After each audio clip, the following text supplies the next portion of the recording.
Hello students, welcome to Study Master. आज का topic जो है बहुत शानदार टॉपिक उठाया हम लोगों ने, जो कि हरियाणा सिविल सर्विसेज 2023। आपको पता है कि इसका नोटिफिकेशन आपको जल्द ही देखने को मिलेगा और किसी भी टाइम आपको नोटिफिकेशन देखने को मिल सकता है। आपको पता है कि इसकी जो वैकेंसीज हैं, इसकी पोस्ट है, वो पहले ही सैंक्शन की जा चुकी हैं हरियाणा पब्लिक सर्विस कमीशन की तरफ से। अब आज का इम्पोर्टेंट क्यों है, क्योंकि भाई पहले हम ये बता देते कि क्या क्या लिखा हो। पढ़ने में थोड़े वीक हैं, लेकिन एचसीएस 2023 की तैयारी कैसे करें, तो इसके अंदर आपको कंप्लीट सोल्यूशन मिलेगा। और फिर उसके बाद बताएंगे कि सिलेक्शन पाने के लिए मीडियम कौन सा सही रहेगा, हिंदी या इंग्लिश। तो सारी चीजें अच्छे से डिस्कस करेंगे। देखो स्टूडेंट्स, ड्रीम्स देखने चाहिए। अगर आप ड्रीम्स नहीं देखेंगे तो उनको पूरा करने के लिए मेहनत कैसे करेंगे। अगर किसी का कोई सपना ही नहीं है बड़ा, और किसी ने सपना ही नहीं देखा कि वो डीएसपी बनना चाहता है, कोई एसडीएम बनना चाहता है, तो फिर उसको पूरा करने के लिए वो मेहनत नहीं करेगा। और एक क्या होता है कि कुछ थोड़े वीक बच्चे होते हैं, तो उनको लोग क्या कर देते हैं, डिमोटिवेट कर देते हैं कि आप लोग नहीं कर सकते, आप लोग नहीं कर पाएंगे। लेकिन अगर आपने पिछले जो है एचसीएस का उठा के ट्रेंड देखा हो, या फिर आपने यूपीएससी का ट्रेंड देखा हो, तो इसमें अगर आप वीक भी हैं तो भी आप सिलेक्शन ले सकते हैं। बस इसके लिए आपको सही स्ट्रेटेजी और कुछ चीजों का ध्यान रखना होता है, वो ही इसके अंदर हम डिस्कस करेंगे। तो अगर आपकी चाहत बड़ी है, तो आपको उस चाहत को पाने के लिए मेहनत करनी पड़ेगी, और मेहनत से सारा कुछ हल हो जाएगा। लेकिन मेहनत कैसी, एक राइट डायरेक्शन में। ऐसे नहीं है कि कुछ भी मेहनत करने लग जाओ। चलो, अब जो स्टूडेंट पढ़ने में वीक है, अब क्या था, ये स्टूडेंट जब कॉलेज में थे तब भी ये वीक रहे होंगे। लेकिन होता क्या है, मान लो आपका किसी भी एक एक्स सब्जेक्ट का एग्जाम है। अगर आप एक्स सब्जेक्ट की आपको बेहतरीन तैयारी हो जाए, आपकी आपका क्या था, पहले एक्स सब्जेक्ट आपका वीक था, लेकिन आपने क्या किया, इस पे कमांड बना ली, तो एक्स आपका पॉजिटिविटी में आ जाएगा। इसी तरह से एक वाई सब्जेक्ट है, एक जेड सब्जेक्ट है। मान लो आपको किसी सब्जेक्ट में आप प्रॉब्लम है, तो अगर आपको इसका सही कंटेंट मिल जाएगा, सही अगर स्टडी मटेरियल मिल जाएगा, तो सही हो जाएगा। कॉलेज में क्या होता है, स्टूडेंट्स कुछ जो टॉपर्स होते हैं या फिर कुछ और स्टूडेंट्स होते हैं, वो पूरा सेमेस्टर जो है पढ़ते रहते हैं। पढ़ने के बाद उनके कितने परसेंट मार्क्स आ जाते हैं, 80% मार्क्स आ जाते हैं। कुछ ऐसे स्टूडेंट होते हैं जो एग्जाम से एक महीना पहले क्या करते हैं, कुछ बिना चुना हुआ मटेरियल लेके आते हैं मार्केट से, वो पढ़ना स्टार्ट कर देते हैं। वो कितने परसेंट स्कोर कर जाते हैं, वो 70% स्कोर कर जाते हैं।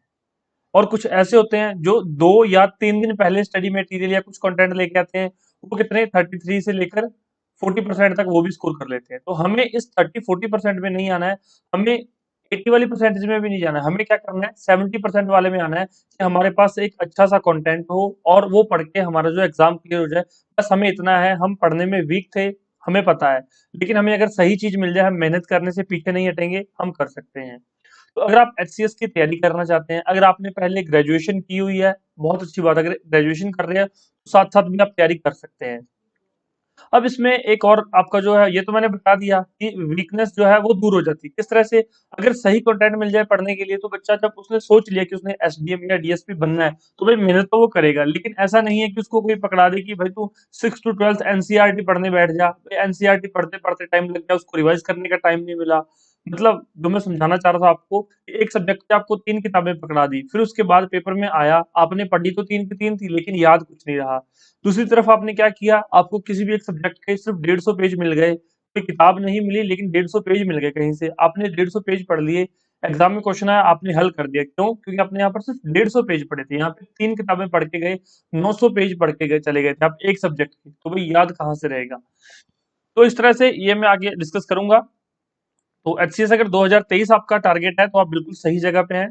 सिलेक्शन पाने के लिए मीडियम कौन सा लेना चाहिए, ये बहुत बच्चों का डाउट रहता है कि सर हम तैयारी करना चाहते हैं, तो सर हम तैयारी किस में करें।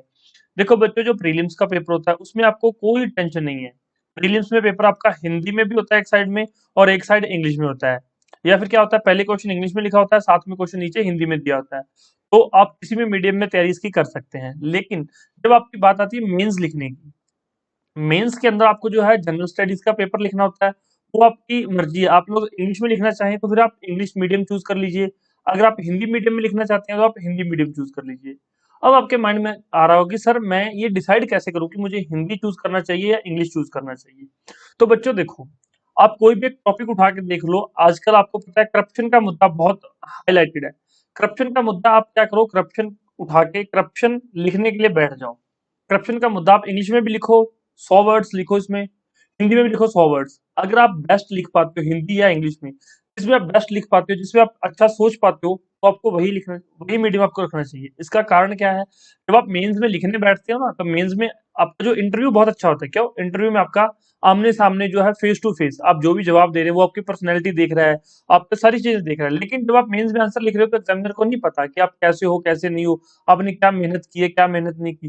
वहां पे क्या चीजें एक्सप्रेस करनी है, वहां पे जो आपकी एक्सप्रेशन मेथड है, जो आपके वर्ड्स हैं, वो आपके वहां पे बात करेंगे कि ठीक है, बच्चे ने क्या लिखा है, क्या पढ़ा है, क्या इसकी पर्सनैलिटी है। तो अगर आप खुद को जिस लैंग्वेज में अच्छा एक्सप्रेस कर सको, अगर अगर आप हिंदी में अच्छा लिख सकते हो आंसर, तो हिंदी में लिखना स्टार्ट कर दो। इंग्लिश में लिख सकते हो तो इंग्लिश में लिखना स्टार्ट कर दो। और दूसरा है, जिस मीडियम में आप आंसर लिखना चाहते हो, उसी मीडियम में आप पढ़ना भी स्टार्ट कर दो। क्यों? क्योंकि जिस मीडियम में आप पढ़ोगे, उसकी वोकेबलरी आपकी स्ट्रांग होती जाएगी। चाहे आप इंग्लिश मीडियम लेना चाहते हैं तो इंग्लिश मीडियम में पढ़ सकते हैं, हिंदी मीडियम लेना चाहते हैं आप हिंदी मीडियम में पढ़ सकते हैं। तो इस तरह से आप लोग जो है अपनी तैयारी को अच्छे से मजबूत कर सकते हैं। दूसरा इसमें रहता है कि सी सेट। सी सेट भाई क्वालिफाई नेचर है, लेकिन सी सेट की भी तैयारी करनी चाहिए स्टूडेंट्स को। स्टूडेंट्स सी सेट छोड़ देते हैं।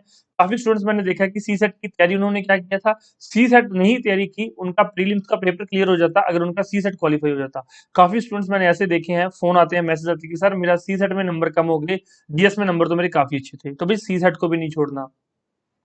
बात की हमने प्रीलिम्स के अंदर जीएस की, सी सेट की, और मेंस के बारे में बात कर ली। अब होता है एक ऑप्शनल पेपर। भी ऑप्शनल पेपर जिसमें आपने ग्रेजुएशन किया, या तो आप वो सब्जेक्ट रखिए, या फिर जिस सब्जेक्ट में आपका इंटरेस्ट है, क्योंकि जिसमें इंटरेस्ट है वो काम करने में बहुत मजा आता है। अगर कोई आपको गेम अच्छी लगती है ना, तो आप घंटों घंटों वो गेम खेल सकते हो, आप थकते नहीं हो। लेकिन जो गेम आपको अच्छी नहीं लगती है, जिसमें आपका लेवल जो है पार नहीं होता, लेवल अप नहीं होता, तो वो आप गेम खेलना बंद कर देते हो। इसी तरह से ऑप्शनल पेपर में अगर आपका इंटरेस्ट हिस्ट्री में है, तो भाई हिस्ट्री को ऑप्शनल रख लो। अगर आपका इंटरेस्ट पॉलिटी में है, तो पॉलिटी को ऑप्शनल रख लो। इंटरेस्ट इकोनॉमी में है, तो इकोनॉमी को ऑप्शनल रख लो। किसी का भाई मैथमेटिक्स में, किसी ने ग्रेजुएशन पोस्ट ग्रेजुएशन कर रखी है, तो भाई वो अपना मैथमेटिक्स को ऑप्शनल रख सकता है।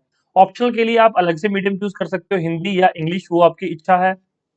और जो जीएस का पेपर होता है, वो भी आप हिंदी या इंग्लिश में आप अपनी मर्जी से मीडियम चूज कर सकते हो। एक हिंदी का पेपर होता है, वो हिंदी में भी लिखना पड़ेगा आपको देवनागरी में, और एक इंग्लिश का लाइक पेपर होता है, वो इंग्लिश के अंदर ही आपको लिखना पड़ेगा। तो ये सारे पेपर थे। अगर आप वीक भी हैं तो भी कोई प्रॉब्लम नहीं, आप तैयारी कर सकते हैं।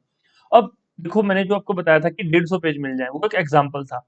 अभी अगर आपके पास सही स्टडी मटेरियल है, सही बुक्स हैं, तो आप क्या है, अच्छे से आपका पेपर क्लियर हो जाएगा। आपको बहुत सारी बुक्स पढ़ने की जरूरत नहीं है।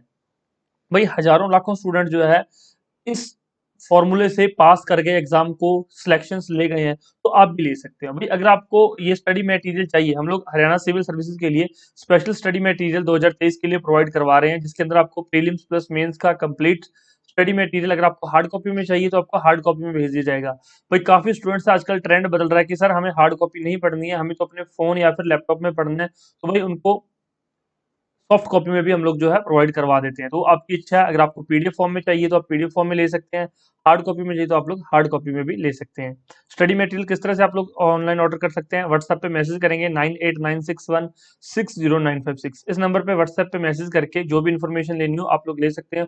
उसके बाद अगर डाउट हो तो आप लोग फोन करके बात भी कर सकते हैं। ये हमारी ऑफिशियल वेबसाइट है, ये भी आप इसके रिगार्डिंग सर्च करके जो है अधिक जानकारी प्राप्त कर सकते हैं। कोई डाउट हो तो पूछ लीजिएगा कमेंट करके।